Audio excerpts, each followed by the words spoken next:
Olá, começa aqui o Religare, Conhecimento e Religião. Hoje eu recebo o jornalista e escritor Rodrigo Alvarez, que acaba de lançar o livro Maria. Seja bem-vindo, Rodrigo. Prazer, Flávio. Obrigado. Acompanhe as notícias da nossa programação pelo site da TV Horizonte. O nosso endereço é www.tvhorizonte.com.br. E pelo canal Religare, Conhecimento e Religião no YouTube, você acessa os vídeos das nossas entrevistas. Nós estamos também nas redes sociais, procure por Religare, Conhecimento e Religião e deixe seus comentários para a nossa equipe. Rodrigo, eu gostaria de começar a nossa conversa falando desse seu perfil de jornalista religioso, um jornalista que trata de temas religiosos, não um jornalista religioso, mas um jornalista que trata de temas religiosos. Como é que surgiu isso na sua trajetória? Na verdade, eu, como jornalista, trato menos desses temas, apesar de tratar muito lá no Oriente Médio, Sim. mas a carreira de escritor foi indo por essa direção, né? Eu acho que eu andei pensando sobre isso, né, recentemente. Onde é que nasceu isso, né? E eu comecei a me lembrar, e com muito gosto, das aulas de religião que eu tinha no Colégio Santo Agostinho, no Rio de Janeiro. Os padres, eram padres espanhóis, eram muito bons contadores de história. E sempre no fim da aula, eram freis, né? Eles contavam parábolas, e aquilo para mim era o máximo. Eu adorava ouvir, eu achava aquilo quase que um sonho. Como é que ele contava e a gente ia entrando na história, falava de Jesus, falava dos apóstolos e os milagres, passagens da Bíblia. Então aquilo ficou dentro de mim. Depois disso, eu comecei a escrever outros assuntos. Eu comecei a escrever poesia, música, eu fui escrever contos, música, digo letras de música. Sim, sim. E a vida me levou para outro lado, eu fui fazer desenho industrial por um erro de opção. Na hora de escolher a faculdade que eu ia fazer, a universidade, eu fui fazer desenho industrial, mas eu era péssimo. Então eu passei 2 anos me sentindo péssimo, vendo meus colegas serem ótimos e eu não fazendo nada direito. Então eu voltei para o jornalismo, descobri que era realmente escrever que eu tinha que fazer. E a vida acabou me levando para o exterior, e no exterior eu acabei chegando a Jerusalém. Só que antes disso eu tinha passado por São Paulo e foi aí que houve essa virada, vamos dizer assim. Eu fui a Aparecida, fui visitar a Aparecida, fiquei muito curioso pela história dos pescadores, achei, poxa, essa história é tão interessante, deve ter um pouco mais sobre isso. Será que se eu investigar alguma coisa, tem? Vamos procurar um livro, eu procurei livro, não tinha um livro que me agradasse sobre o assunto. Então eu resolvi pesquisar e fazer um livro. Sim, sim. Então ainda antes de ir para Jerusalém, eu comecei a pesquisa de Aparecida. Um ano depois, por sorte, por coincidência, eu fui convidado a morar lá. E isso ajudou demais, porque a pesquisa se intensificou em Jerusalém e na Terra Santa como um todo. E como é que é essa proximidade, né, com a terra onde essa história tão intrigante que tanto influenciou a cultura do Ocidente acontece? O que é interessante de morar lá é que ao escrever, eu estou indo aos lugares e posso voltar no dia seguinte para tirar uma dúvida, para observar de outra maneira. Então acaba que a realidade ou a história vai entrando no livro e vai entrando dentro de mim de uma maneira muito natural. Mais natural do que se apenas eu estivesse lendo os livros, que já seria muito, porque a bibliografia é muito longa, extensa e Sim. interessante, mas acaba que há uma mistura, né, da experiência vivida com a experiência lida, estudada e pesquisada. É Sim. muito rico, né? Cresce naquela região estudos de natureza arqueológica. Isso causa algum impacto nos estudos sobre religião, na sua perspectiva? Sem dúvida, inclusive eu uso alguns estudos no livro. Há, por exemplo, um deles que fala sobre o primeiro registro escrito em pedra, com referências ao nome de Maria, que diz Rairo Maria, que é uma referência ao Ave Maria, Alegra-te Maria, Uhum. que alguém teria escrito próximo à casa dela em Nazaré, onde ela teria vivido, isso já nos primeiros momentos, logo depois, provavelmente, da morte dela. Isso é considerado uma prova de que ela teria vivido naquele lugar, por isso existe hoje lá a casa, eles chamam casa de José, se eu não me engano, mas era a casa onde Maria e José viviam com Jesus quando ele era criança. Agora, existem outros estudos que afirmam o judaísmo, afirmam o Antigo Testamento em Israel, e eu vejo que nem todos hoje estão a serviço só da arqueologia, só do Da conhecimento, pesquisa, mas existe propriamente. um interesse político. Então a gente precisa saber separar, eu acho, o que é a pesquisa séria, o que é pesquisa com intenções políticas, e é um pouco difícil às vezes. Mas eu acho que existe muita pesquisa interessante Sim. e é um momento de florescimento de arqueologia, né, naquela região, né? Sim. Seu livro não tem uma perspectiva devocional. não é esse o objetivo. Não, Se o não. público procurar por isso na obra, não vai encontrar essa resposta, não? Não, eu tenho dito para as pessoas o seguinte, a devoção eu acho que inclusive é o mais importante sobre Maria.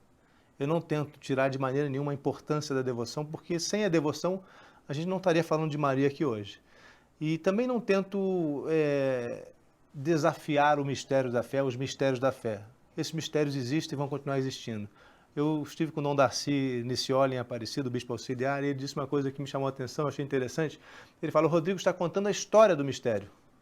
Nós, religiosos, falamos do mistério da fé. Então, acho que é isso que eu me propus. Eu me propus a contar para todo mundo, seja católico, cristão, judeu, muçulmano, não religioso, ateu, a história da mulher que eu considero a mais importante da humanidade, porque não conheço outro personagem histórico feminino que esteja na vida de tanta gente por tanto tempo, até hoje, né? E nesse sentido você reúne na obra diferentes perspectivas. Se tem um aspecto a ser considerado por Maria, você coloca em debate as várias visões, as várias leituras. Eu acho que seria impossível e seria talvez até leviano eu tentar concluir sobre Maria. Não sendo religioso, não querendo defender uma posição teológica ou alguma linha do cristianismo, eu me sinto na obrigação de apresentar todas aquelas que têm, pelo menos aquelas que têm relevância, né? Então, às vezes, a gente precisa mostrar três lugares possíveis para a morte de Maria, ou seja, o lugar onde ela teria vivido seus últimos dias. Ou dois, ou três lugares para o nascimento dela. Então, eu apresento todos eles. E não tenho a pretensão nem de que o leitor vá concluir, não. Eu só acho que é importante saber que existem essas visões. Sim. Quando eu fui observar aqui as suas fontes, e mesmo ao longo da leitura da obra é possível identificar isso, enfim, salta aos olhos o cuidado que você tem com as referências bíblicas, né? Você vai pautando ali, passo a passo, onde as referências sobre Maria aparecem no texto bíblico e outras obras de estudo, documentos, enfim, além das informações em loco que você colheu. Como é que é para o jornalista, né, ir mapeando esses textos, né, de uma comunidade de fé, tentar, enfim, passar por ali por textos que têm tantas interpretações possíveis? Bom, primeiro, eu acho que o Novo Testamento, a Bíblia cristã, é o ponto de partida. Eu precisava começar por ele, né? São as primeiras fontes que a gente tem sobre Maria, ainda que sejam muito insuficientes. Então, eu entendo, a gente conversava um pouco antes aqui sobre isso, né? Eu entendo que é como fazer uma escultura a partir de fragmentos, né? A gente tem os fragmentos que estão na Bíblia, mas a gente precisa ver os outros que surgiram depois. Então, foi escrever esse livro, que eu chamo de uma biografia, porque conta a vida de Maria, foi juntar pedaços, como montar uma escultura que estava quebrada, e assim reconstruindo o corpo, a imagem de Maria.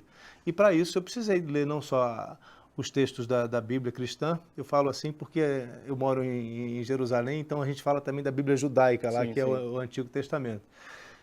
Então, também textos não cristãos, textos dos primeiros momentos do cristianismo, textos romanos, as primeiras visões de fora que se teve de Maria e de Jesus e do cristianismo, alguns textos do judaísmo que não eram muito agradáveis, que foram inclusive muito combatidos, o Talmud judaico, que foi queimado porque tinha referências muito difamadoras, eu diria, muito nada agradáveis a Maria, questionando a idoneidade de Maria, mas eu apresento esses textos também, porque eu acho que a gente precisa compor esse mosaico.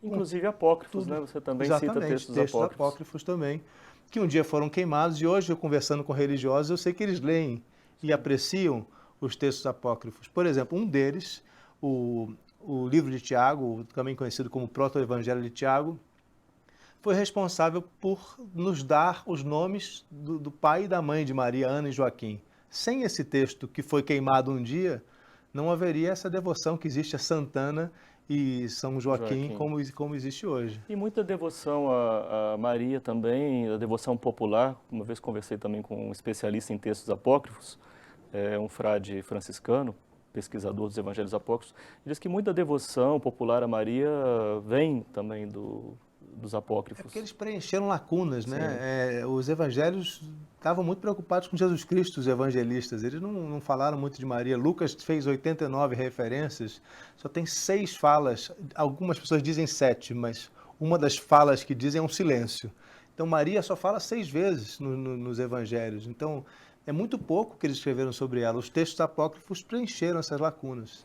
Você disse também na sua obra que Maria demorou, né, para aparecer nos textos da comunidade cristã e isso vai num crescendo na medida que os evangelhos foram aparecendo. É importante voltar 2000 anos no tempo. O Oriente Médio continua um lugar machista, é preciso dizer. Naquele tempo era muito mais. Então, era muito difícil que alguém fosse dar tanta importância a uma mulher naquele tempo. Então, como a gente sabe, as referências dentro dos evangelhos são virgem, mulher, às vezes fala Maria, mas não há grande relevância, né, para a mãe de Jesus ali. Ela é apenas um coadjuvante na história de Jesus. Sim. Bom, eu vou chamar o intervalo, nós vamos continuar falando sobre essa personagem que é Maria. O Religare de hoje conversa com o Rodrigo Alvarez. Nós vamos fazer um breve intervalo e voltamos já.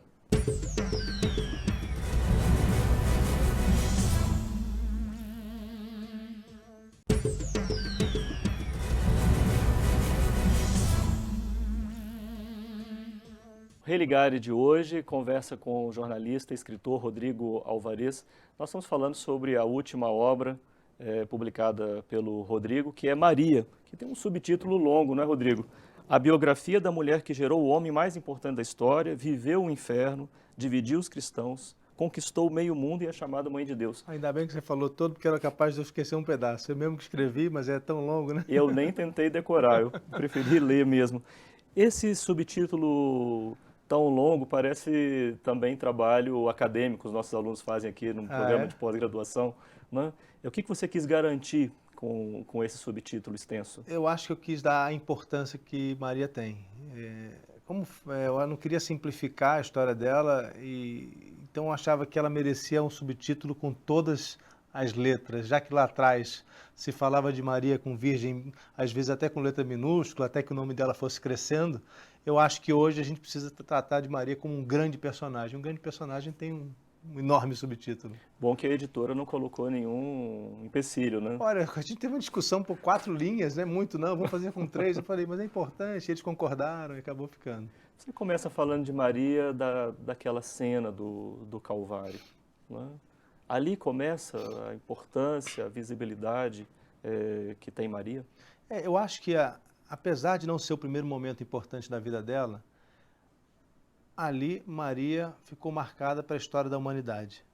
Aquele momento, ela deixou de ser só um coadjuvante, ela foi também um personagem principal na história de Jesus Cristo e mudou a maneira como o ser humano vê a mãe, mudou a maneira como o ser humano vê a mulher.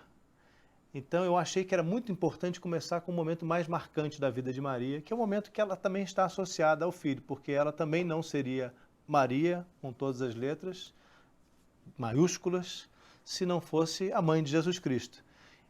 Então eu comecei o livro pelo momento que eu achava mais importante, para então voltar e contar a história dela. Agora, é claro que antes disso, nos próprios evangelhos, existe, no Evangelho de João, a referência ao casamento em Caná, as bodas de Caná, que é aí sim o momento maior gerador de devoção, porque é quando a gente passa a entender Maria como intercessora e por isso as pessoas vão pedir... Aquela Maria preocupada, né? Uma festa de casamento, o vinho acaba. É a Maria que pede ao filho que interceda, que ela tem compaixão pelos outros, ela quer resolver o problema das outras pessoas, ela tem empatia, simpática, talvez a palavra. É a Maria, mãe de todos, né? Ela que aparece no casamento. Sim, você fala também da Maria presente nos primeiros passos da comunidade cristã. Você identifica assim, uma presença forte de Maria nesse momento da comunidade cristã? Olha, como tudo dessa época, as referências são muito vagas. Eu entendo que a devoção fez essa interpretação ser talvez um pouco maior do que ela é quando a gente vai buscar as fontes de fato históricas. Maria estava presente, isso não há dúvida, né? O Atos dos Apóstolos começa com uma cena em que Maria está presente. Então não há dúvida de que ela continuou entre os apóstolos depois da morte de Jesus e que talvez, e muito provavelmente, poderia ser considerada uma discípula de Jesus, fazendo parte da comunidade que não era cristã ainda, né? Era uma comunidade judaica Sim. que seguia a linha de Cristo, do que mais tarde se chamaria cristianismo. Agora, também surgiram muitas, diria, conclusões que não são comprováveis sobre Maria por causa dessa participação dela depois da morte de Cristo. Por exemplo, a suposição de que ela foi a Éfeso, de que ela teria acompanhado o apóstolo João a Éfeso, na atual Turquia, antes Ásia Sim. Menor. Como comprovar isso? A única comprovação que se tem não é uma comprovação, é a visão de uma freira alemã, Anne Catherine Emmerich, que aconteceu nos anos 1800. Então, ainda que possa ter sido verdade, é uma conclusão devocional, que eu tento também no livro deixar claro que não se pode concluir isso, também não se pode negar. Ela pode ter ficado em Jerusalém, como a igreja acreditou por muito tempo. Também um tema que gera bastante polêmica é se Maria morreu como qualquer mortal, se ela dormiu, como é que a comunidade recebeu isso. Você apresenta as várias leituras e os prováveis túmulos de Maria, né, É, aqui e ali. eu acho importante, assim, eu não me aventurei a concluir nada, nem a Sim, desafiar nenhuma visão. Eu apresento as visões. Sobre o túmulo de Maria, tem uma questão importante que eu descobri na pesquisa, que eu acho que vale a pena ser destacada, que eu não encontro em outros lugares. Quando se discute onde ela morreu, onde ela teria sido enterrada, porque há um túmulo, é, lá no século V, portanto, não muito longe, quando o mundo começou a ser cristão, quando depois que Constantino fez Roma aceitar o cristianismo, houve uma imperatriz chamada Hélia Pulquéria que pediu ao patriarca, ao arcebispo de Jerusalém, Juvenal, para levar os restos mortais de Maria para Constantinopla, a capital do império, porque ela queria construir mais uma igreja em homenagem a Maria. Então o patriarca disse, olha, não temos os restos mortais de Maria. 3 dias depois, isso é a tradição que nos conta aqui em Jerusalém, isso nós estamos falando de muito tempo atrás, ou seja, muito próximo sim. dos fatos. 3 dias depois, foram abrir o túmulo e realmente não se encontrou nada. A gente tem vestes de Maria, provavelmente a última roupa que ela usou, sim, estava dentro do túmulo, mas o corpo de Maria não. Isso abre aí um leque para discussão enorme. Houve realmente a ascensão? O corpo de Maria foi roubado? Isso não sou eu que estou dizendo, não. Tem teólogos cristãos Sim. que levantaram essa hipótese no começo do Maria foi cristianismo. assunta ao céu, né? Então, eu deixo aberto também isso. Mas é interessante perceber que lá atrás se acreditava com muita força que era em Jerusalém que ela tinha morrido e sido enterrada. Sim. Ao longo da história, Maria também foi um personagem que causou bastante polêmica e, em algum caso, até divisão entre cristãos. O caso da Reforma colocou Maria numa situação complicada, não? Pois é, eu acho que, coitada, ela não tem nada a ver com isso, né? Por representar tão fortemente o Vaticano, pela Igreja Católica ter se associado tão fortemente a Maria, os protestantes viram em Maria um alvo fácil para atacar a Igreja Católica. É uma pena, porque estudando, a gente vê que o próprio Lutero não atacava Maria. Ele simplesmente não concordava com a maneira como os católicos, segundo ele, de maneira exagerada, tinham uma devoção por Maria. Ele apenas questionou a intensidade da devoção e a forma dela, mas jamais a devoção a Maria. Ele jamais questionou Maria. Pelo contrário, Sim. era um grande devoto de Maria. Os calvinistas viam no culto a Maria assim, traços de superstição, e nisso eles eram mais combativos, não? É curioso porque o cristianismo começa acusando o paganismo de superstição, né? E depois, mais tarde, vem a ser acusado Você disso, fala disso, né? Cristãos acusam cristãos de de superstição. superstição. Supersticiosos. Pois é, aí vai. Eu acho que eu também tento contextualizar isso no livro. Existe política, existem problemas políticos. O Vaticano vivia um momento muito difícil com as indulgências. O Vaticano pegou pesado demais, começou a interferir no governo da Inglaterra, botou um rei de joelhos diante do enviado do Vaticano para pedir, por favor, não me cobrem mais esses impostos, esse dinheiro que vocês nos cobram. O Vaticano certamente passou por momentos difíceis naquela época, então a questão se tornou muito política e Maria sofreu consequência de um problema político. A minha questão é, por que esse problema persiste? Porque não é preciso que cristão nenhum ataque Maria para se afirmar cristão, essa é a minha visão. Eu acho que pode haver convivência, não há problema se você ou ele cultua, tem uma devoção por Maria de certa forma e eu tenho de outra. Qual é o problema? Eu acho que isso ficou no passado, deveria ser visto como um problema do passado, que já não existe mais, pelo menos não deveria existir, né? Como é que Maria chega aos altares aqui na América? Você sinaliza, né, para essa ação, né, dos povos que colonizaram a América de trazer consigo essa devoção mariana. Eu acho que também há, de novo, algumas questões envolvidas. Existe a questão política, né? Existe um problema, a reforma protestante criou um problema para o Vaticano na Europa, houve uma perda de fiéis e viu-se uma oportunidade de reconquistar fiéis com o descobrimento da América. Mas, certamente, os portugueses, os espanhóis eram muito devotos e traziam nos navios imagens de santos. Pedro Álvares Cabral já trazia uma imagem de uma Nossa Senhora na nau Capitânia, quando veio ao Brasil. Então, eles vieram trazendo essa devoção e vieram trazendo junto os padres para implantar, né, o catolicismo aqui. E logo em seguida, no ano 1531, surge no México a primeira grande aparição da Era Moderna, que é a de Nossa Senhora de Guadalupe, que é uma história lindíssima. Acredite você da maneira que você acreditar, a história é linda. A história do índio Juan Diego, quando ele sobe a montanha, o Monte Tepeyac, e tem uma conversa com Nossa Senhora, é muito bonita. Depois disso surge um manto, que é a prova que a igreja finalmente aceita de que houve uma aparição de Maria, e aí começa a haver uma devoção muito grande dentro do nosso continente americano. Sim. E no Brasil, né, a grande celebração a Maria se dá com a Aparecida também, fruto do seu outro trabalho, né, seu primeiro trabalho sobre Maria. Pois é engraçado. Você fala, até me toca. É engraçado como essas coisas vão entrando na gente. Hoje eu me emociono muito com a Aparecida e com toda essa história, porque já tem 4 anos que eu estudo muito sobre a Aparecida, muito sobre Maria também. E é interessante ver como surgiu em São Paulo uma imagem quebrada que deveria ter sido jogada fora, porque teoricamente era sinal de mau agouro, ou seja, se você guardar na sua casa você vai ter má sorte. E como aquilo se tornou um símbolo brasileiro, né? E acho que isso é interessante também, a abordagem não religiosa dos 2 livros. Sim. Passa muito por isso, por entender um fenômeno cultural também, um fenômeno histórico. Eu digo que a Aparecida faz parte da nossa história.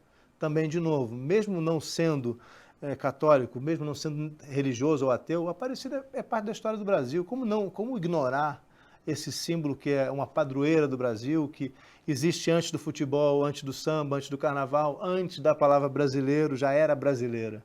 Então, eu acho muito bacana colocar a Aparecida em seu lugar na história do Brasil. Rodrigo, muito obrigado pela sua participação aqui no Religare. Parabéns pelo seu trabalho. Obrigado a você, Flávio. Prazer. Este é o livro Maria, publicado pelo jornalista e escritor Rodrigo Alvarez. Sobre ele nós conversamos no Religare de hoje. O Religare de hoje fica por aqui. Obrigado pela sua companhia. Um abraço muito cordial e até a próxima semana com o novo Religare Conhecimento e Religião.